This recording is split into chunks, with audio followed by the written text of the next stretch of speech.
Hi, welcome back to Advanced Software Engineering.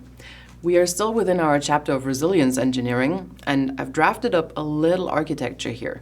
You will see that we blurred out the name of our client because it's under NDA. So we're just going to start from here.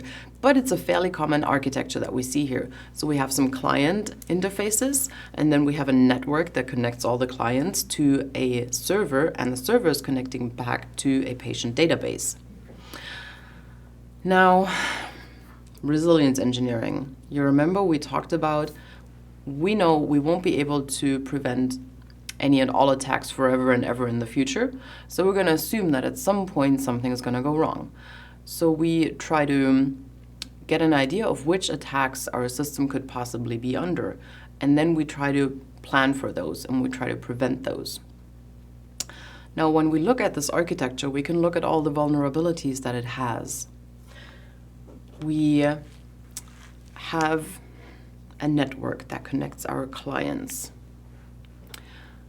So that means if somebody attacks the network, my client won't be able to access it.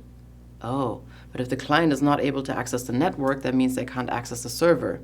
That means if all their stuff is in the patient database, then they can't get any data on their patients. Not good. So what can we do to prevent that one? We could have some kind of summary records on the client side. So we'll add a patient summary record here.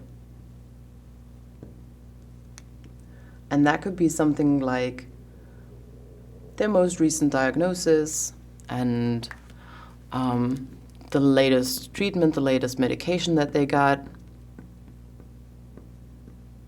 And of course, we'll have to add that to all the clients.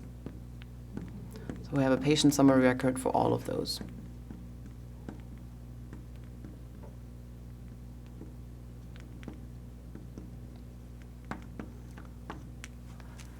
So now if our network gets cut off, not that bad. We will still be able to do something. And maybe we can even establish a peer-to-peer backup. So another thing we can do is we can have a peer-to-peer backup for the patient summary records. And then these can still talk to the network ideally. That would be the normal case. Now in the normal case, we would talk to our server. And the server talks to the patient database. Now what if one of that breaks? What if our server is under attack and somebody is trying to run a denial of service attack, for example? In that case, we should establish a backup server. And if we see the connection is not running smoothly to the first one, we'll just switch on to the second one. No big deal. Good.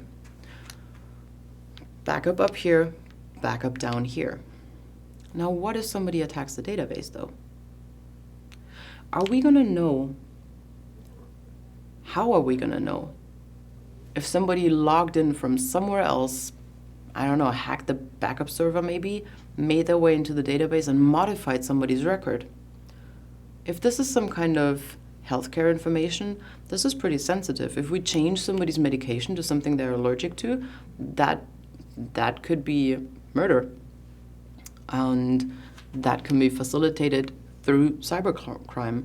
So while we often think in IT and in software engineering we're very far removed from actual impact on people, from people's safety, even just an information system can have a big impact. And it can be a serious threat. So how are we going to avoid that? Avoid somebody tampering with the data. There are several things how we can increase the security of the server. One is we can have a database integrity checker.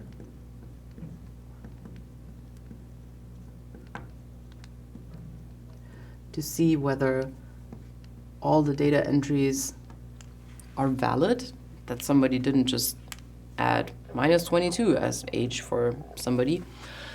But then we can also have a transaction log, and that would be what we can do to make sure that nobody else who's not authorized accesses it and changes something from outside. We can follow up on the transaction log And then we also need a database backup, because we're still assuming at some point something may go wrong.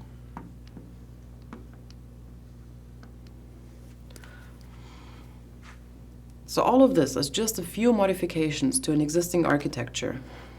And my colleague Mehrdad Ali-Asghari always says, security is not an afterthought, it's going to come at the design stage. And so if you think back to the beginning of this little video, we didn't have all of those things connected yet because a few things were going to shift around and a few things needed to be modified. So early on, when you get to the first draft of your software architecture, that's when you want to sit down and say, all right, we got the functionality, the basic functionality down. Let's think about how we can make this safe, how we can make this secure, how we can make this resilient. And this is an example that you can easily reuse in a modified form for many basic software architectures.